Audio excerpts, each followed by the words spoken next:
We're gonna try to do close before you know. Yeah, we'll try to get too close. Okay, welcome to our council meeting for Wednesday, March 11th. We're gonna jump right in. You all know the plan. Review of this evening's agenda. Any changes? Okay, 1.2 future agenda items. I have one. Probably the same. So just regarding Blake's response to you and I about that development, I think we need to look at our ordinances and see if there's anything that we can adjust going forward. This is about the elevation changes. There's a lot of things that aren't in our control, but we should probably look at anything that we potentially can do something. We'll look at our ordinance and then compare it to what some other neighboring cities are doing, especially like Draper where they have some side hill stuff. We want to be sensitive to not taking away property rights too. Okay. Yep, I would mind too. Anything else? Okay. 1.3, council discussion of future citizen recognition. Anybody have anything to do? Just that Olympian sometime, I don't know, if we want to do something or just recognize her. I think we talked about that. She lives here. I think we can. Figure that out. Okay. We'll go to 2.1 then, discussion regarding Panorama Development's off-site Juniper Crest landscaping improvement plan. Blake. Okay, got a presentation put together here. Just a little background. This item was a requirement in the master development agreement for Panorama. They've had their required public open house for their off-site improvements. This is the section of Juniper Crest along Greystone that was done with Rosecrest several years ago. So Ryan's here to talk about that. Just to give a little background, this is the location, Juniper Crest. The existing portion of Juniper Crest, not the part that's under construction. This is the offsite. And so, with that, turn it over to DAI here to kind of just run through it. On February 15th, we had a neighborhood meeting. I think we had like 3 people show up. They didn't really have questions about the landscaping. It was just more in general about the project, so we were happy to talk to them. They kind of walk them through what we're doing out there. If anyone's driven by, we're moving them out there, so they're probably wondering, man, what's going on? So we do have plans submitted. We presented those.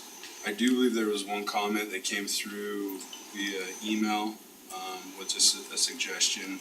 I don't know about putting juniper trees in the park strip.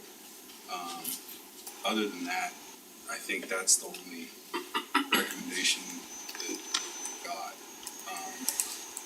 I do know that per city ordinance, I don't think you can put juniper trees in a regular park strip, but in this case, with it being as wide as it is on that one side, I don't know, you possibly could, but. We have an approved tree planting list and it's Right. included in the list. So- They're kind of messy with things they draw, Yeah, so. and additionally, like Ryan said, we don't allow them in a traditional park strip because, they're, The root growth. the Right. roots, they're not as reliable as a traditional tree on growth, and so. Right.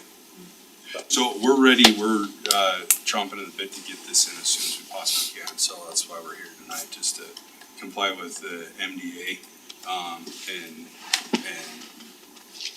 take anything that, needs to be addressed and incorporated into our plan, so. Questions, suggestions, or?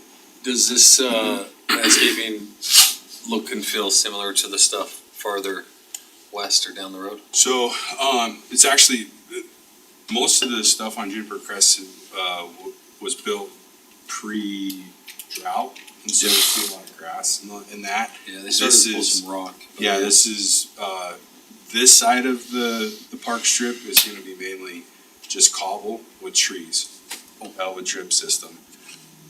We went out and took some pictures, cause we noticed there's cobble on kind of the buffer on the other side of the road. Yeah. And we just wanted to make sure that we can color match that as close as possible. It's kind of tough. different quarries pump out different types, but we're gonna do our best to try to match, that. So it will look, a little bit different than what you've seen on Juniper Crest. But then we also are cognizant of kind of what's coming into Panorama and trying to make that blend. Okay. So it's not like all of a Stark sudden, change. yeah, this crazy change there, so. I like it. There's no comments. I think this fulfills their MDA requirement and they'll just continue moving forward. This will all be completed in coordination with the extension of Juniper Crest to Mountain View and our signal project with the widening of the center section, which is all scheduled to be done around end of August, early September this year. Okay. Thank you for being able to do that. I know that was a big ask, so we appreciate it. Yeah, we can help out, so it'll be cool to have that all finished up for everybody. It will be. So, yep. As you probably already saw.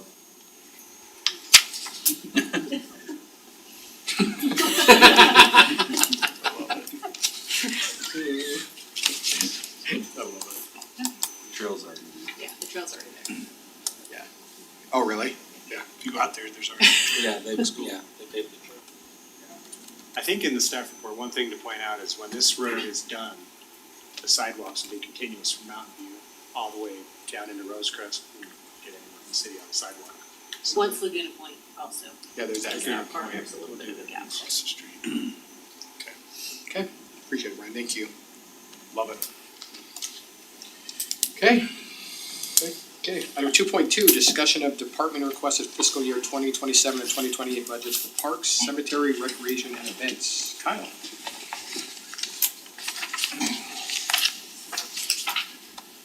Thank you, Mayor. Excuse me.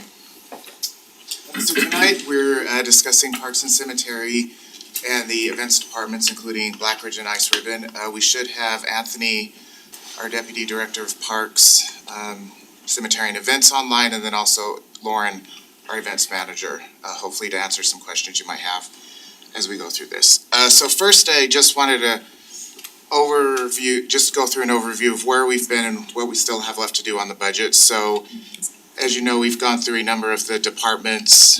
We're about halfway through after tonight, anyway.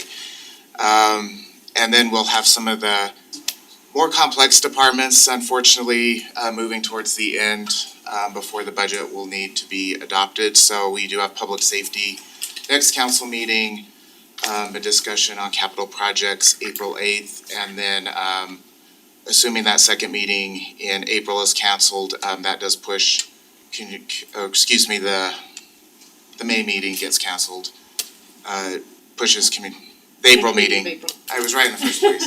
You were. My dates are all mixed up. And then we have community development as our last discussion. Just a couple important dates. So May 13th is when you will see the city manager's recommended budget, also known as the tentative budget that we're required by state statute to adopt.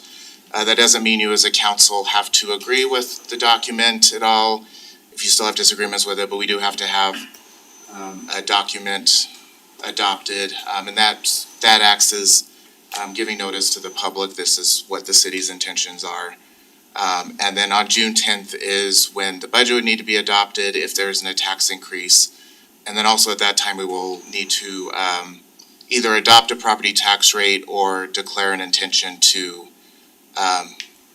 increase the property tax rate. There may be another a notification or adoption that will have to be done as we're evaluating what passed the legislature last session if we are looking to do a tax increase. So we'll start with the Parks Department first. So as you can see, if you look at the revenues they generate through the parks fee and just general charges for services, so that's things like field rental, et cetera, their net increase, looking at the revenues less expenditures, is 4%, or about $132,000. It does jump to approximately 10% in fiscal year 28, so the second year of the biennial budget. And we'll go through the major reasons for that larger increase. So Parks is requesting a few employees. So first is a arborist assistant for the city arborist. That would be in fiscal year 2027. And then a couple of conversions, so it wouldn't be adding an employee, but changing their title and job duties. One is moving our deputy director, Anthony, to an actual director. And that would be in fiscal year 2027 due to the amount of work he's doing, and he is doing director level work at the current time. And then also converting a Parks Technician 3 lead, which is the highest of the career progressions, to a foreman position to help with supervision within the department and project management. That'd be in 27. And then moving to fiscal year 28, which is the reason for much of the large increase in 28, is they are requesting a parks manager position. So this would be a position that would be below the deputy or the director in that department that would help with management of the department, supervision, direction for the department. And they do have a few other increase requests. One, which I believe was in the packet, was for bike park maintenance. Now that we have a bike park, we need to maintain it, so there was a request for $10,000 each year to assist with that. As you may remember last year, at least for the council members that were here, it was directed by the council to go out for RFP for our contracted mowing services, since it had been a number of years since we had done that. So we are anticipating an increase due to us going out to RFP for that. Plus there is more mowing that will need to be done with the addition of parks and other green space with that. And then also the water charge. So as you may or may not know, especially the new council members, we actually do charge ourselves for the water used in the Parks Department. So the water department charges the Parks Department for their water usage. As you remember, the council did increase the rate 6.5%. So that also does flow through to the Parks Department. And then also we are anticipating with more parks being brought online that they will be using more water. So we did increase the allocation just for that.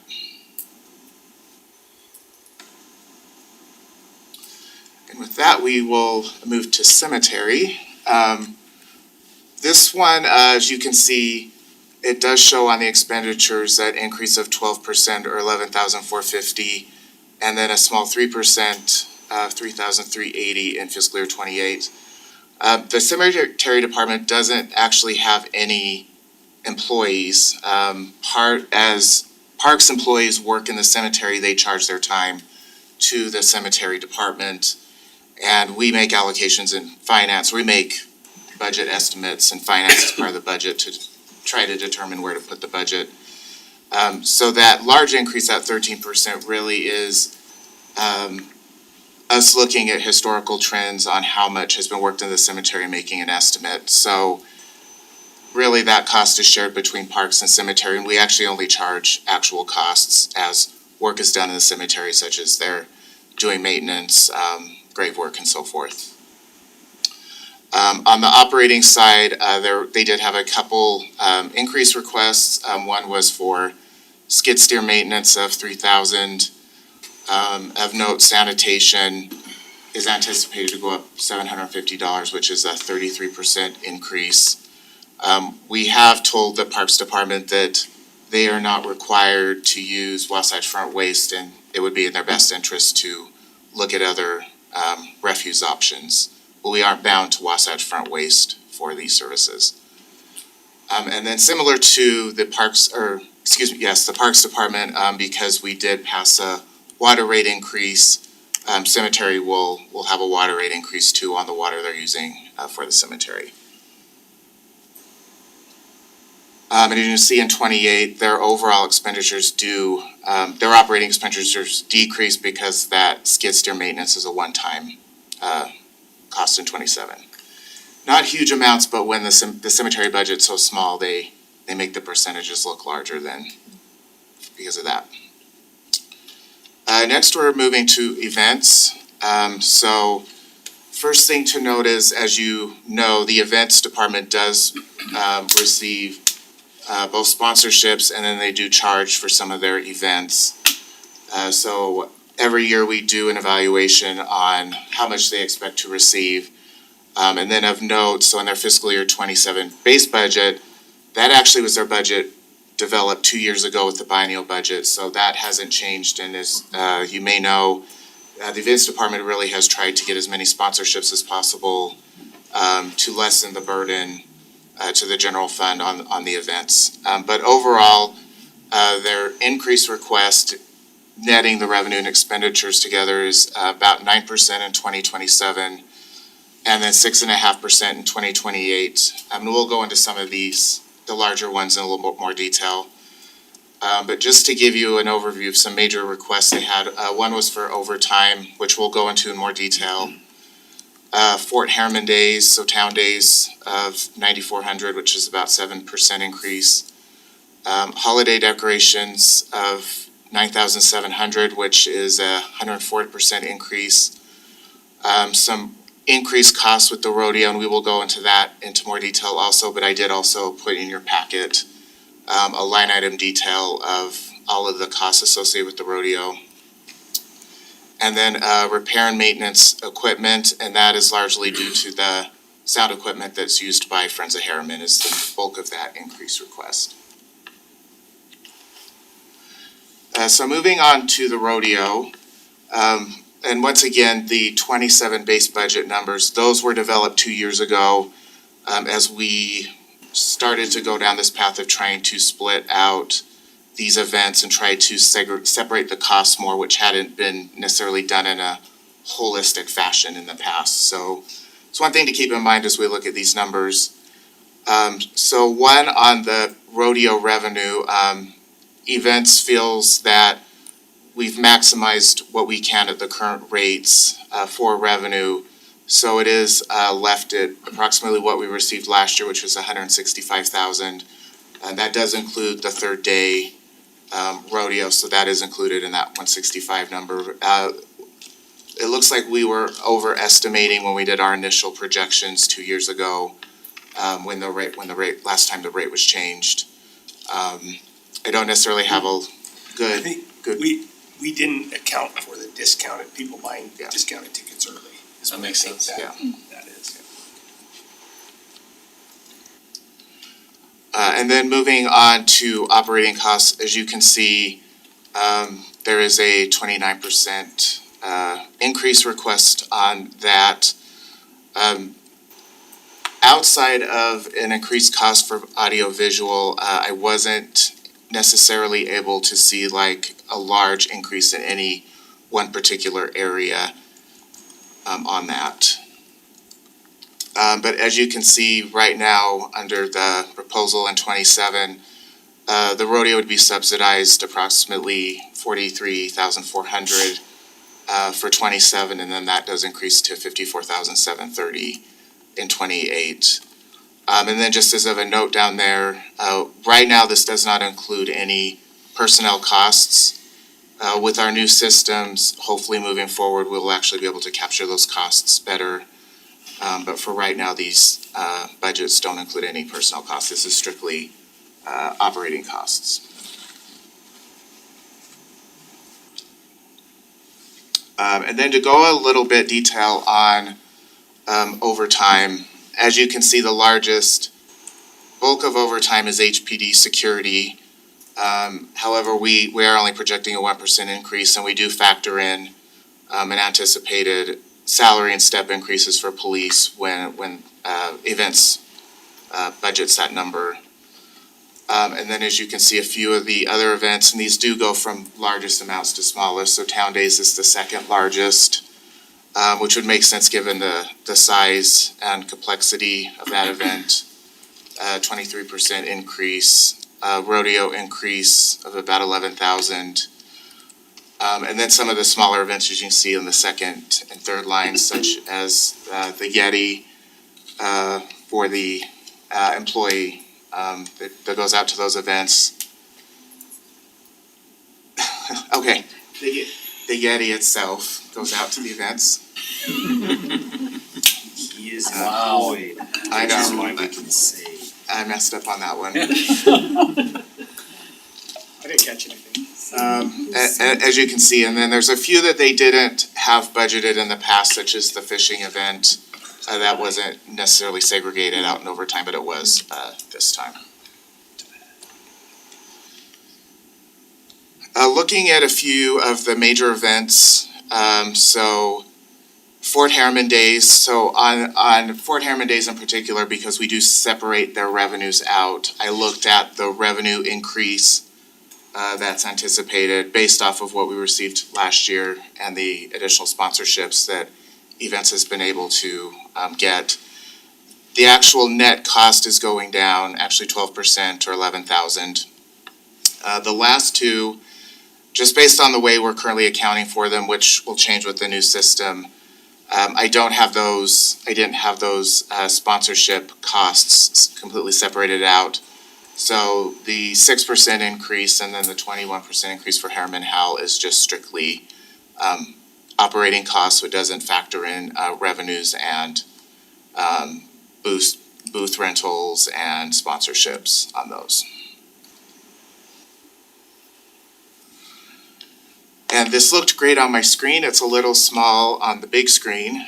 So I did also give you detail on the other city events was budgeting for. So of course we have senior programming. They are requesting 25% increase on that. The Memorial Day breakfast, $9,000 or with a 50% increase. The Community Partners Luncheon, 14% increase, mainly due to cost increases. Other events or new events, they left that level at $5,500. Prizes for events, they did request an increase on that up to $5,000. The rebadged Safety Palooza to a HPD UFA event, $3,000.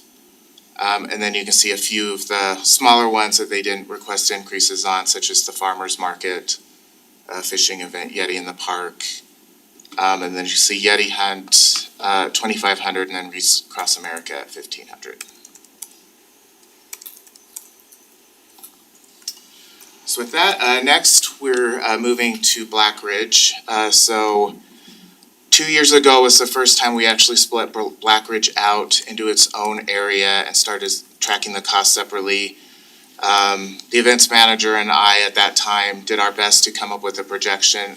Thankfully, we have been on a personnel standpoint actually spending less than what we had been projecting, and I believe we've got sound figures for that.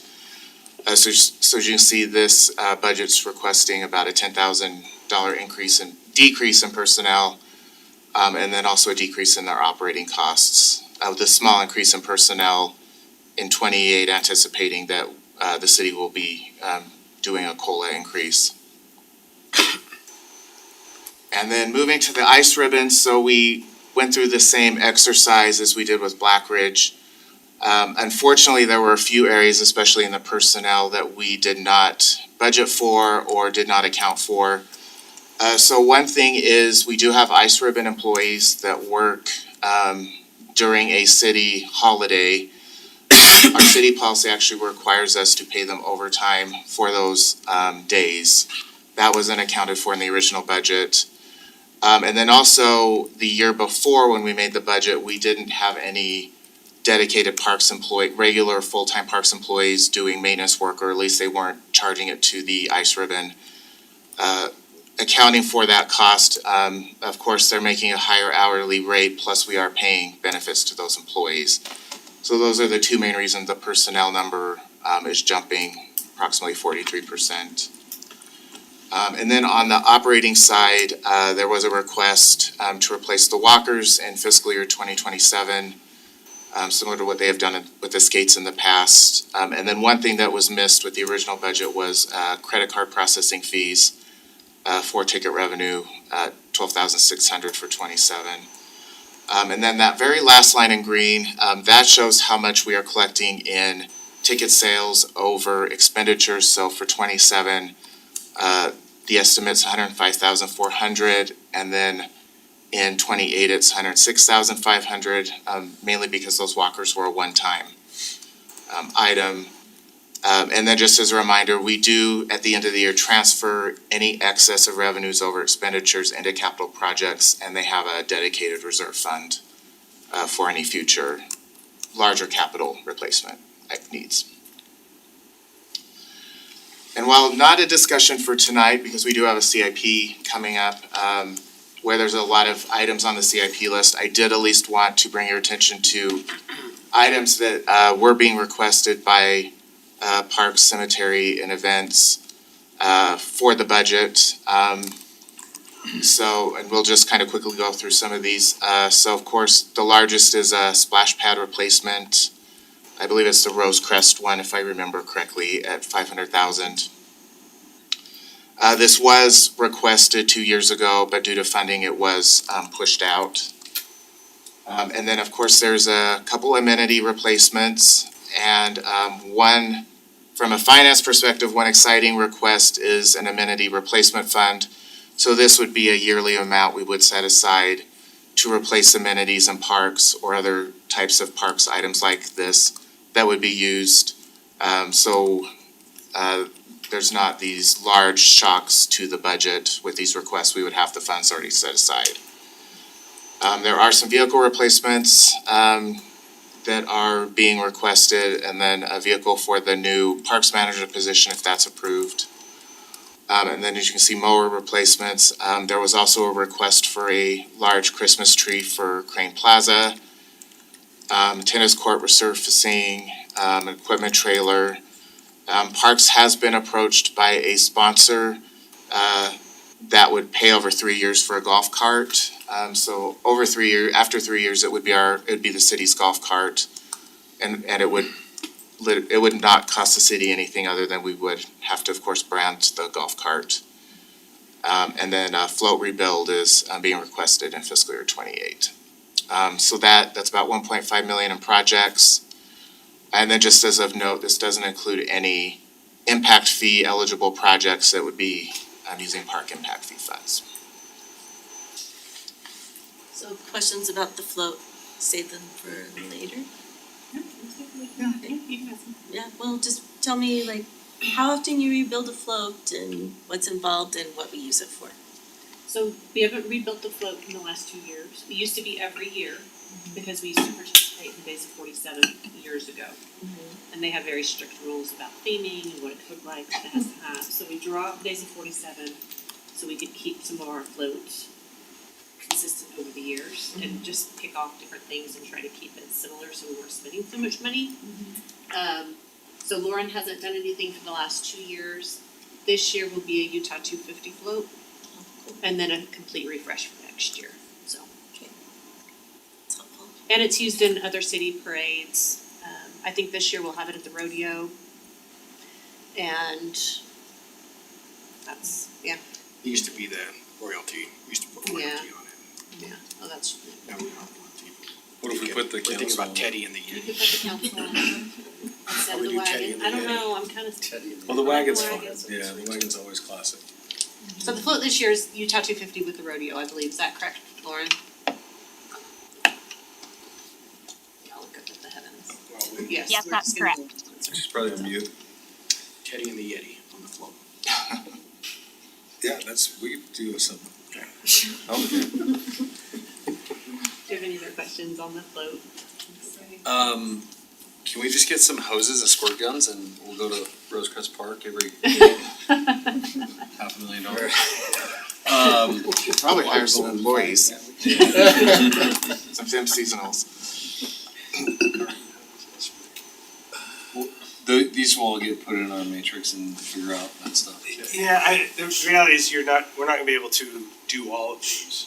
I just don't see that with all the other pressures in the general fund. If we had, so like say the float, that's something we would like to do. If we had sponsorships or something to come for that specific item, is that doable or is that? You can if that's something you want to do. I just wanna make sure if they allocate money, it doesn't go to the general fund and get, okay. No, we can segregate it.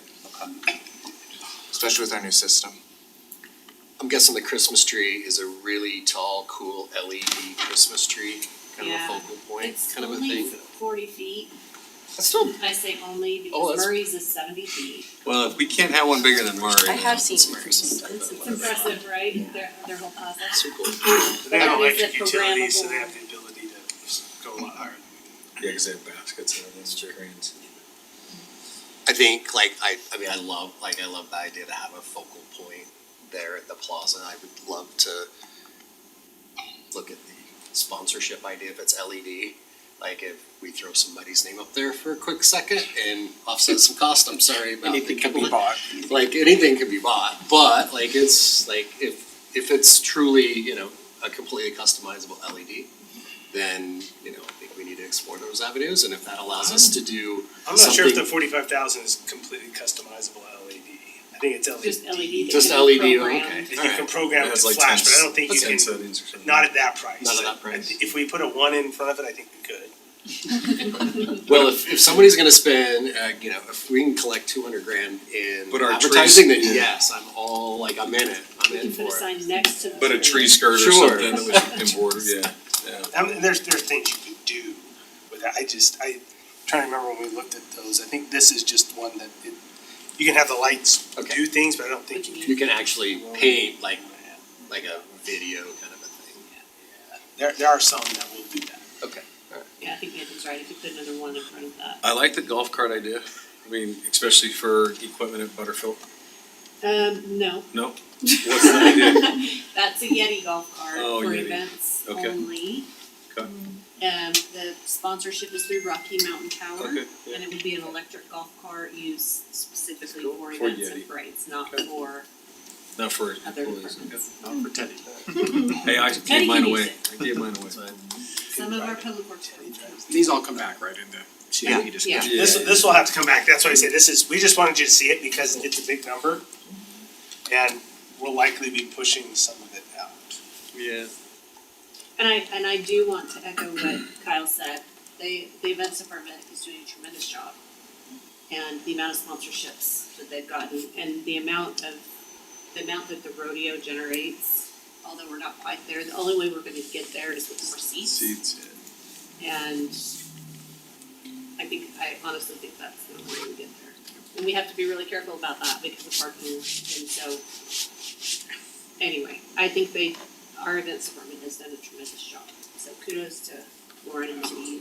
Yep. Tell me What's the- about, Go ahead, no. tell me about the credit card processing charges, like, were the people who paid for ice skating, did they pay the charge? So we, Like, where's the We- discrepancy? first, I didn't put it in the budget, cause it used to be in events, and it didn't make it over when we did Okay. the budget 2 years ago. Uh-huh. We've always had the philosophy of the city, and of course, this is something we can discuss, that credit card processing fees are just a cost of doing business, and we need to bake them into the rates that we charge.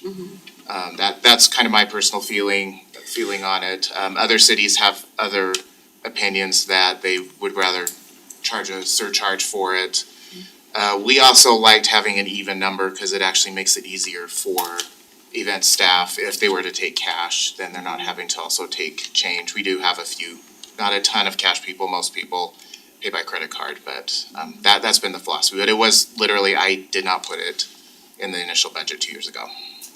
So some of these numbers are from like, we're already in certain departments, just allocated over the correct department and correcting. Right, correct. And I think one of the things too, we've talked about, it won't hit this biennial budget, but like town days, with the changes the state made with June 19th, we're gonna have to at least make sure we account for overtime when we have an event that hits on a holiday, because we pay a premium for employees to be in that day, so those costs will go up. Well, it's gonna be hit or miss depending on when that holiday falls. But just something when that passed, we just have to be aware of. We'll try and account for it in the budget, but that, you'll see that move up and down a little bit with that. So we have a full week of activities, is that, No, it's been changed this year, it's been pulled back quite a bit. okay. You'll still have your traditional Yeti run on Saturday, and then, Hungry Harriman on Monday, but then we've cut Tuesday, Wednesday, and are just doing Thursday, Friday. So it's reduced quite a bit, unless events has changed it since we talked last, which is possible. With the rodeo, what's the biggest consideration in that increase in the operating costs over the next couple of years? A lot of it is extra purse money. We did have a possible competitor come up this year for a rodeo in a boundary city, which, our rodeo committee denied, and they've since appealed. So in order to get the quality of participants that we like, you increase that purse. It may or may not be needed, we just don't know, so Lauren just put it in there, it's a placeholder. Thank you. So what does that mean, boundary city and rodeo committee? So we have a rodeo committee that's comprised of mostly residents of Harriman. They've been with rodeo forever. Dee kind of chairs that committee, Dee Oakson. I met him last year. Yeah, he's fantastic and he is Mr. PRCA. South Jordan, not South Jordan City, but a producer in South Jordan wanted to host a rodeo the same weekend as ours, which traditionally PRCA doesn't allow. They assign rodeos and then you kind of own that weekend in your area. Moab also has a rodeo the same weekend as us, but because we're so split, Cody's shaking his head, he's on a rodeo committee. So because we're so split, it's not horrible for us, but South Jordan's quite close. And when I told the city manager in South Jordan, he's like, we're not doing a rodeo. And I said, well, somebody is. And then we found out it was actually a stock contractor that had applied. But they are appealing that decision, so we'll see what happens. But traditionally, PRCA has been very protective of territories and existing rodeos, so. Okay, Yeah, I think we'll be okay, but. interesting, thank you. Okay, thank you, Kyle. More to come. Okay, anything else from council? Okay. Almost there. A few more. Okay, 2.3, council discussion on strategic plan and additional goals. Nate? So this was the request of council to maybe talk about some additional goals. So staff is here to take notes and kind of turn it over to the council for what you might want to add. Move we adopt Tara's goals. I'll second. I thought, honestly, like, jokes aside, I thought they were spot on.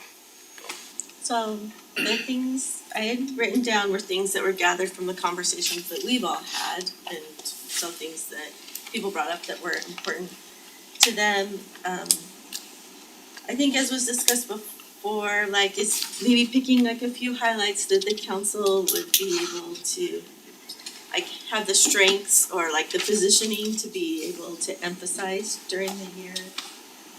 Like part of our elevator pitch or talking points when someone says, what are you working on? To be able to have something that's right there as a top focus. And so, I mean, I was curious about what other council members would be interested in, like if you had to say there's 3 things I wanna work on this year, what they might be from the different conversations that I've sat in, the changeover with the trash, the sports complex, and maybe that's like a smaller, like a micro goal before like a longer term goal, but Gina Road too, and then, you know, based on our transit fresh look presentation. Freshers. Yes.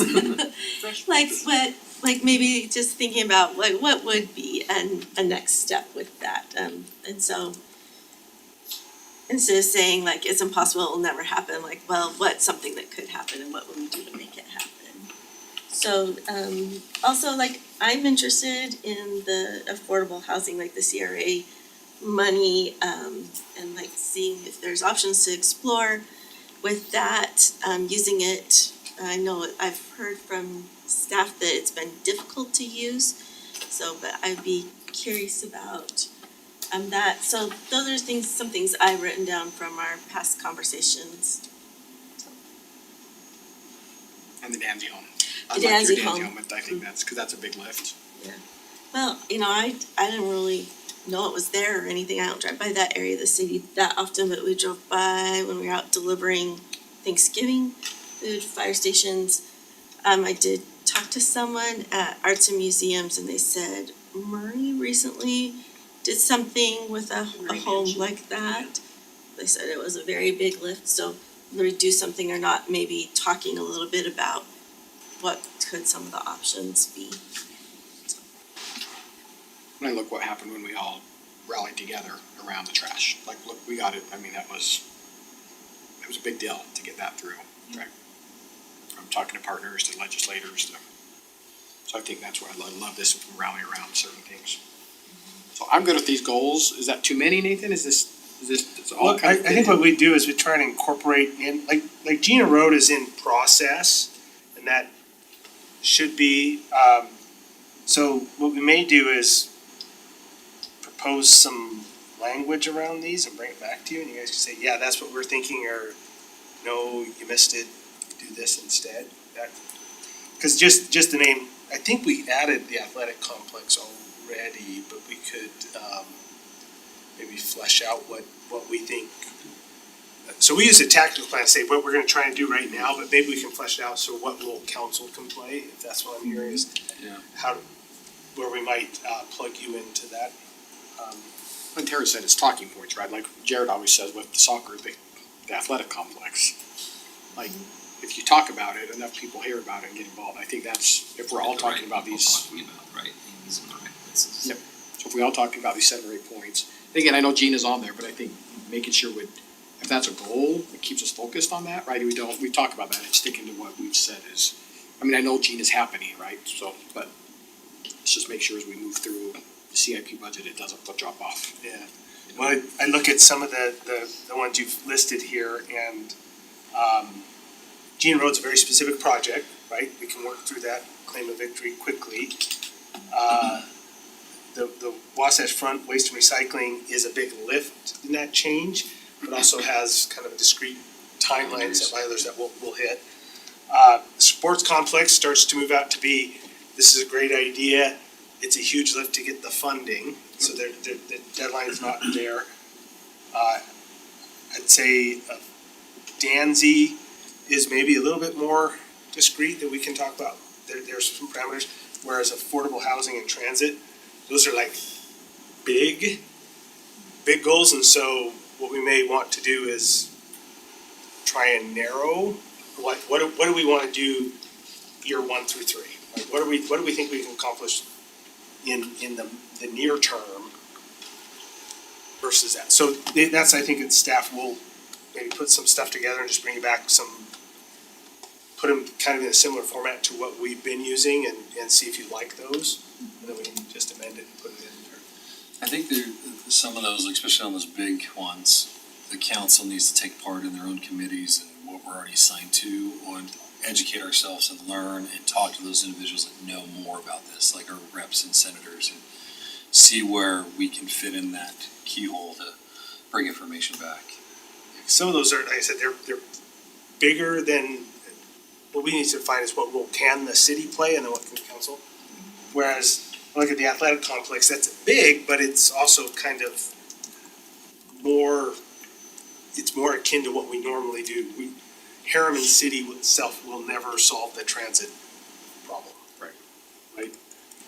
They may not listen to us enough for us to do it, but we can talk about our own and what we might do. Whereas Gina Road, we can control how we do it. So I think as staff, we can put some ideas together and just bring it back to you, and they can wordsmith those goals. So we will try to put ourselves in your shoes and come up, maybe you could do this.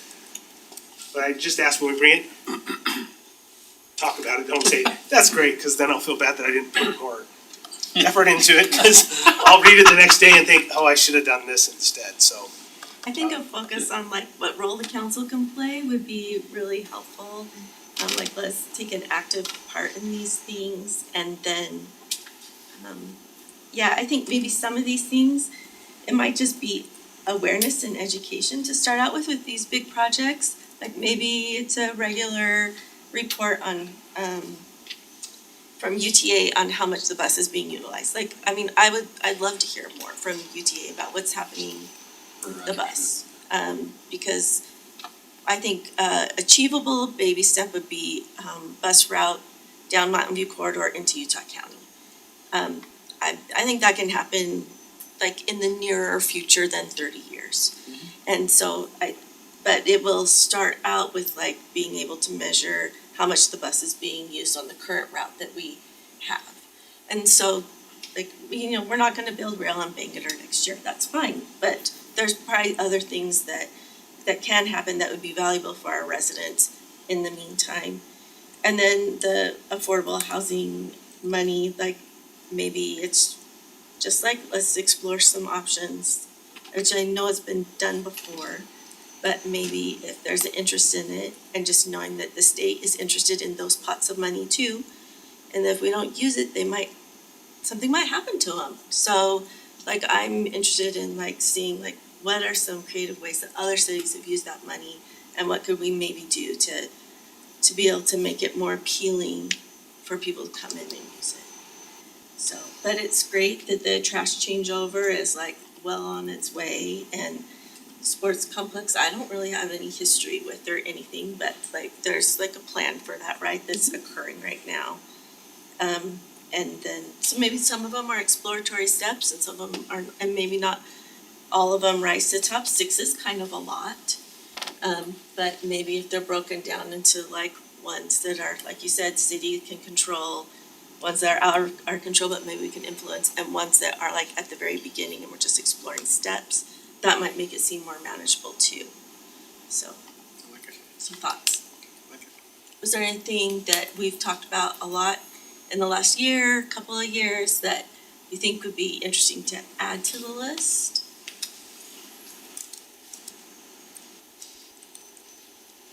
It's a core, good, like, I thought you hit them all like Yeah. true, I don't know that. You may see some things that come out of the transportation master plan that will be coming to you, and the parks master plan that will be coming to you. You know, there's some items in there, some improvements that could be made in parks that are kind of low hanging fruit, like people really want more trees and shade structures in the parks. That's one of the top things that we heard. And that's something that we can put a plan together and really look at. And we've had that request in Marine Park since it was opened. So you might see some ideas come from those two That things. helps you go to people like TRCC for the ideas, right? If we have ideas, these go. Yes, but we have to be really careful with those grant funding opportunities if we want to use them for the athletic complex or And that's what, rodeo, but that's what I'm saying, right? but if we all have that same, Yeah. if we're on the same page of where we would go after this stuff, then we're not, yeah. Well, I think anything we do here, such as the sports complex or increase bus ridership or fix our roads better, we're gonna take traffic off the outside roads and, start to limit our trips outside the city. You gotten those numbers yet? And same with our economic development. So, that might be a good thing, is like, what else do we wanna see on economic development moving forward? We have our big ticket items, like what more can we do or push for? Especially with you guys going to ICSC, you want to have some key things moving with that. one other comment with the sports complex, or soccer, whatever. Athletic. I think we need to be mindful of, yes, this is primarily a sports complex, soccer, football, lacrosse, right? But this is also an area in which other things can happen on this. You can rent it out for a corporate event, where they come out, they have a party, they throw up a ton of inflatables, stuff like that. Not on And city property. What? Not on city property. With that insurance. Well, they can't, Drive in the they can't say, well, I'm just, sandbags, here we go, sandbags. There's other, But there are what I'm other saying uses, is there is other uses for I don't know what the, how many acres are gonna be covered, with turf, but right? There's other uses besides that we need to be open to and look for avenues to utilize it whenever we can. Yes, it's a sports complex, but, can you have a little concert on it, right? Can it be used for like other types of things? The parking's there, some of the infrastructure's there. So I just don't wanna be, I don't wanna be like super narrow-minded, like sports, yes, it is sports, but it can be other things as well. Done right, we might have a program every weekend, would be awesome. True. It will be. Yeah. So, I mean, maybe we should just do, because we have some new council members, we should maybe just do a refresh on the study that was done. For instance, kind of just from the work that was done, it'll be packed 10 months a year. Okay, we'll come back with. Cool. And if something else comes up, email, like, I mean, we don't have to limit it to right now, so if some other ideas come up, email. Main thing we need is money. We've done all of the work leading up, and we need to maybe just Yeah, I report think we back to finally council got, where we are now. I think we finally got the concept pretty close to where it needs to be. Some of our staff is traveling to a sports complex that's being built in Ontario, California. I thought you were gonna say Canada. No, California, to look at some turf that's being applied there. It's field turf, so they're flying them out there to look at that. But to Tara's point, what would be getting involved as council, and as the mayor said, wherever we are in the elevator talk, right, is that, yeah, this is a huge project. I think we need to maybe just report back and give everybody the numbers, right, so they have them to speak to, that this is gonna be a big thing and we need some regional, even state support to get it built. Yeah, you always get the question, how's Harriman, how's council? And if you don't have that pitch already lined up, it's hard. Oh, we're doing good, it's busy. Yeah. Lots of growth. Oh, I love it. And then, I mean, I didn't put it on here, but of course, I'm always interested in Juniper Crest. And so, but we've got a plan for that, right? It's gonna. It's well underway. Okay. The pre-con for the centerpiece is, I think, Monday next week. So our piece is underway and DAI is lining their project up with ours, so they're all gonna end at the same time. So it'll be open before you know it. I don't wanna commit to any certain dates, but we're targeting September 15th. Update on our end, all of the wet utilities will be finished here in 2 weeks. Like we're, It's a little further along than Juniper.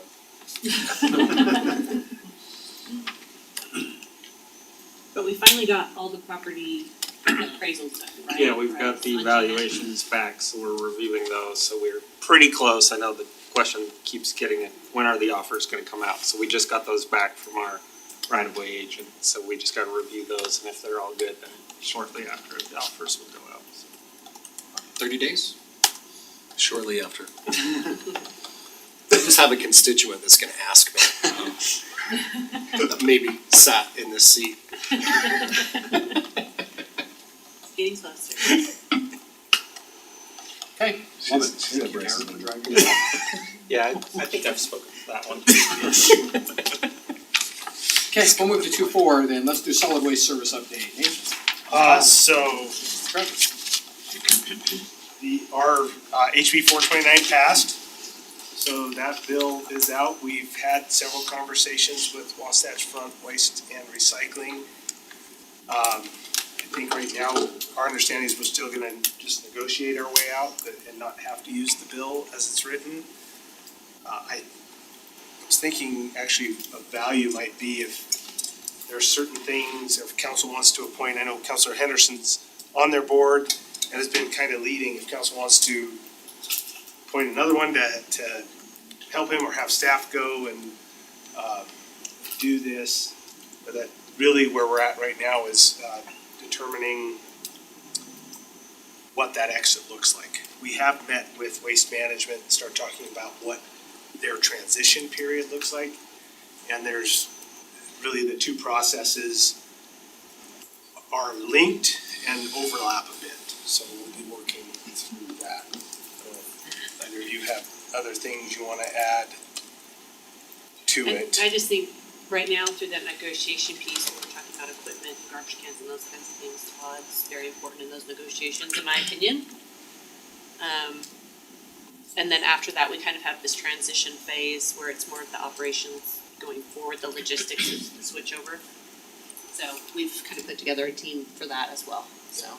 And we have, We'll have weekly meetings going forward. and Waste Management's willing to help us as we start looking at the value of the items. They're willing to come out and tell us here's how they would value them. And the other key piece, of course, is communications, so John will be looped in, from that side. I think we have a good plan going forward. Waste Management thinks they can do it a lot faster than I do. We probably feel like, so we'll try and, I think they want to do it quickly, we wanna make sure it's done well. And one of the things they're looking at are the service days that exist in Harriman right now, and if they can match those. So that people won't see a change on when they take their trash cans out. So that's our hope. Down here, there's a whole lot of steps to get to that point, to when they take over, but we are working on that. And partway, if we have to make changes, we'll try and communicate those, over-communicate to the individuals impacted, so. Essentially, we have two things that are running concurrently. Our withdrawal from Wilford and our push points are gonna be, what does that, like Nathan said, look like? And I think there's gonna be some significant push points on there that if we can overcome those push points, then I think that we could have a pretty clean process.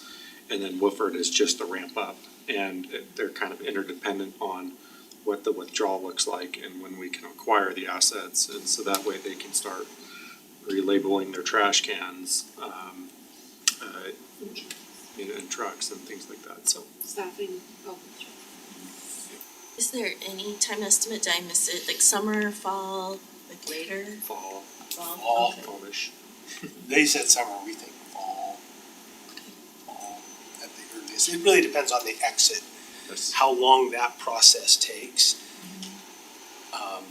So one of the next things you'll actually see, there are two agreements we have to work on. One is the agreement with Waste Management, which is gonna outline kind of what it looks like when they're operating for us and some of that transition time going into it. At the same time, we're trying to do that contract exit with Woodford, and they're running parallel. They're separate, but not separate. And parallel, but not exactly parallel either, so we met yesterday with them, and then I sent out kind of what I put together in like 15 minutes of what the steps are, and I'm hoping my staff is looking at going, you forgot this, you should do this, but trying to make sure we know exactly what we're going to do, what needs to happen in order to get there so they can turn on. What we would hope is that the only people who know the change happened is us. Like, they may notice when they get their bill, because it should be significantly lower, but they won't notice the change other than, hey, that's it. It's not going to be something that is jarring to our residents. So that's our goal, that's how we're working on it right now. Question, HOAs, because we're currently with Wasatch Front right now. How does that, are we gonna be noticing when that change or switch will happen so they can also figure their systems out? Yes, I don't know if those HOAs, if they have a contract specifically with Wasatch Front, or if they were just doing it because the city was there. If they're just a customer, we'll get that information to Waste Management. Otherwise, I'm assuming Waste Management's marketing groups will also be out talking to people. Okay, I'll probably make a phone call, find out. Once we go through this painful process, if we ever need a change in service, in the future, it's gonna be it's just gonna be, we cancel the contract and we have a new one come up, and we'll have the, wind down and ramp up time, built into the contract. We won't have this, as we keep calling it, the divorce process. Because we're just gonna have a service provider, not be a district. Cool. Good work, guys. Okay, everybody work everybody on that? Okay, anything else on that we need? Okay. Okay, we're going to 2.5, Salt Lake Community College property purchase agreement, Lindy. This agreement will be coming to you in a future meeting, probably first meeting in May, I'm guessing, since the April meetings are getting tight, and canceled. We started talking about this, 3 or 4 years ago. 3 years ago at least. About purchasing some land down at Salt Lake station and police substation.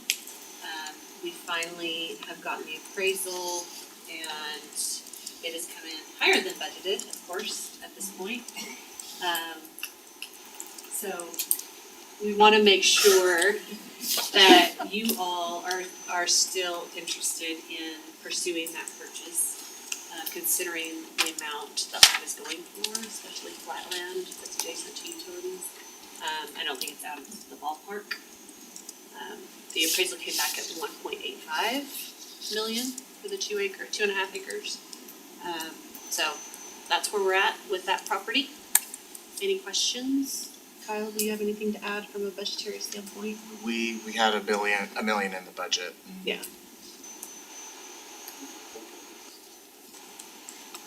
If we wait. I was just saying, I think the property's longer you stable. wait, the more expensive it's gonna get. We don't anticipate building a station for 5 to 7 years, so. This one's we have 2 new stations that will have to be built in this town. We own the property for the one on the northwest side already. We don't own anything down, so we need to acquire it. The development patterns will probably trigger which one goes first. I can't tell you right now what that will be. My gut says it's going to be the west station, just because that development's a little farther along than to the south. But yeah, we'll sit down actually with UFA and as we get a little closer, we'll look at where they're seeing the calls, and that will help. We'll rely on them a lot to tell us, okay, which one do we pull the trigger on first? Is that a good location, Which one? the south one? Yeah, it's close to the one full intersection we have Right, this stuff, for Mountain View corridor. Cause if you think about where Rockwell Landing and how did we get down there? It would be, they're gonna come zooming down there on that freeway and then jump off. That would be the fastest way to get there. So that was one of the things we looked at, is how can we be close to the 4-way intersection that gives them movement. There's a lot of housing already in there. They'll be moving up and down on and across, so. I really envision that these stations are kind of moving north-south, the overlap, but our east-west is tough, so north-south's probably the way they're generally responding. And it's not like there's other pieces of property that would be like really great to consider instead. We didn't see, Well, Dark Horse identified this location. yeah, cause we're looking at existing roads and our current stations are on the, I will say, West side. southwest side of Mountain View.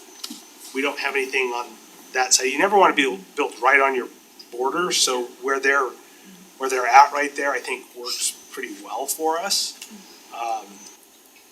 And then, again,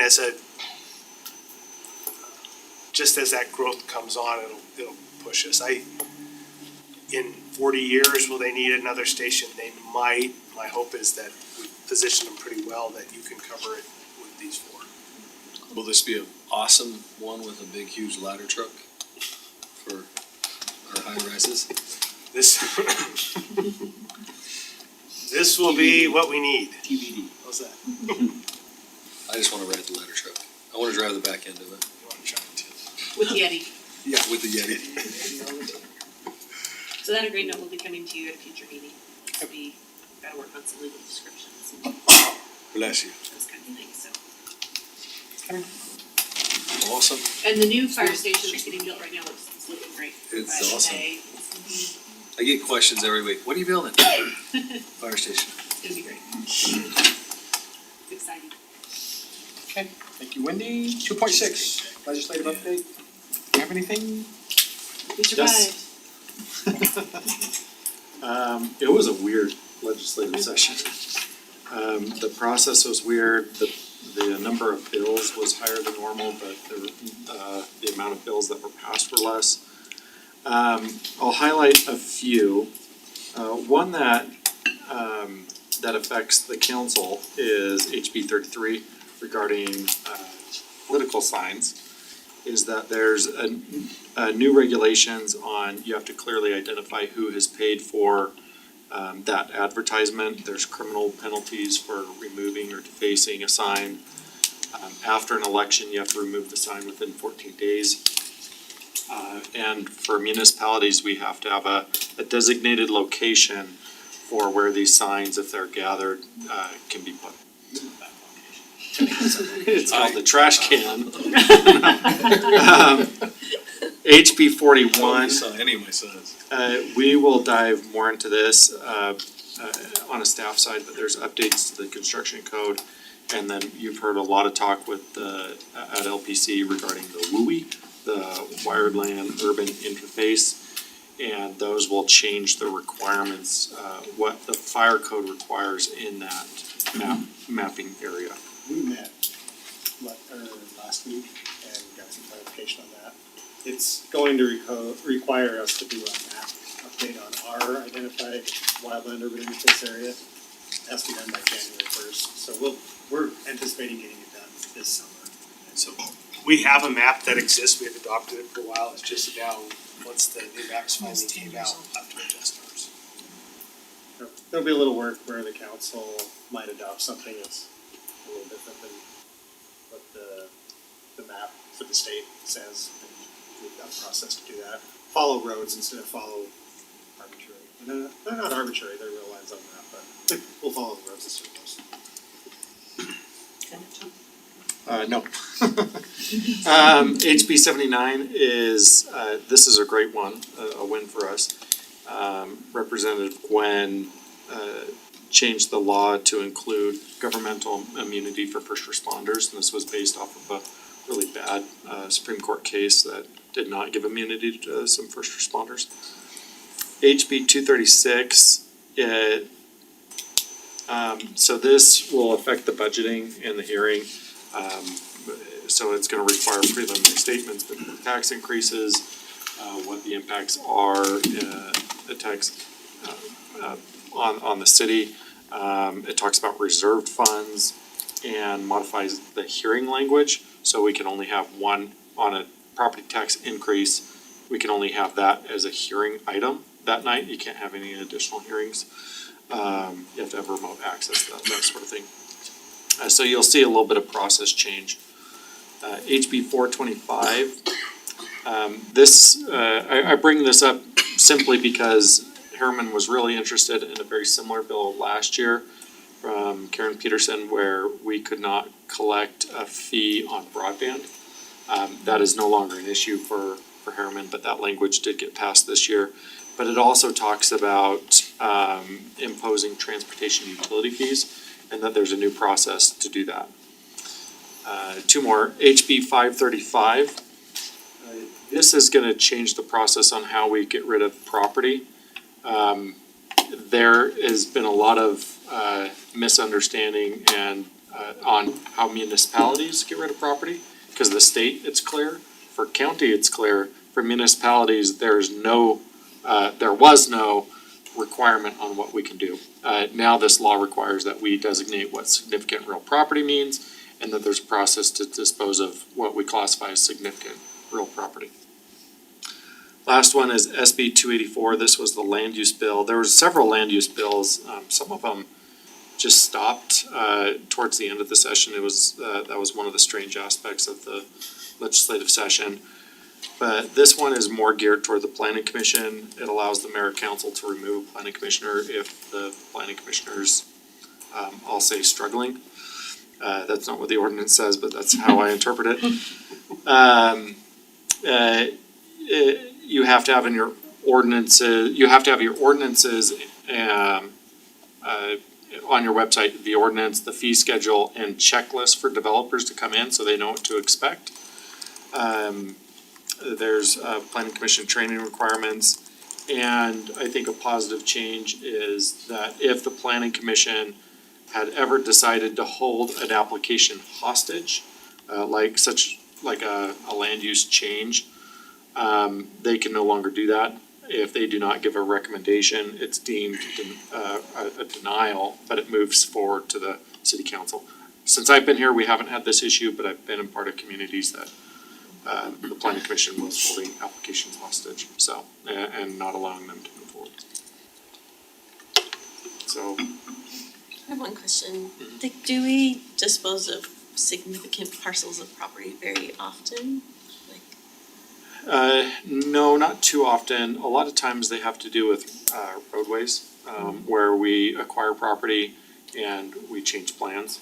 So, or trails that we thought we were gonna have but no longer need, that sort of thing. Those come up more frequently. I think you'll see this in the context more of like CDAs and doing, in cities where they're doing renewal efforts or even, economic development projects, you'll see that trigger there. I don't know how that's going to work, because sometimes you're negotiating something and this is essentially kind of circumventing that, so you're gonna have to go out for a bid, so it's kind of weird. There may be some exceptions, I haven't, my understanding is this was aimed at a, sister city who's really close to us or something. That's what happens, that's how most laws come about. The legislation involving third-party liability and the treating of the special damages, how did that shake out? It didn't pass, so that was a good one. As you probably saw on the freeway, there was some heavy billboard advertisements for it. Claiming that, that the insurance companies are benefiting from, people not getting paid out the phantom damages amount. And so the billboards were geared towards, we're trying to help the victims here. Really, it's the attorneys that benefit as well as the victims, but they're already paid for damages for the pain and suffering, so I'm not sure. Yeah, I think it was misleading to say the least, but yeah. That's all I have. okay? It's over. All I can say, session's over. I don't think so, I think we're. What do you think? I don't think it's white. Okay. Okay, could be, depends on how, it's really gonna be on you. Good job, man. Big discussion about that finished. You guys did not, you guys failed. Felt like I was set up to fail. Todd's fault. Always. Okay, I'll look for a motion to adjourn. Motion to adjourn to city council work meeting. Second. General meeting. General meeting. Not work. Motion to adjourn the city council work The work meeting. that. I thought you said two work meetings. Oh, no. Okay. Motion to adjourn the city council work meeting. All in favor? Thank you. Already tired. I didn't know that, man.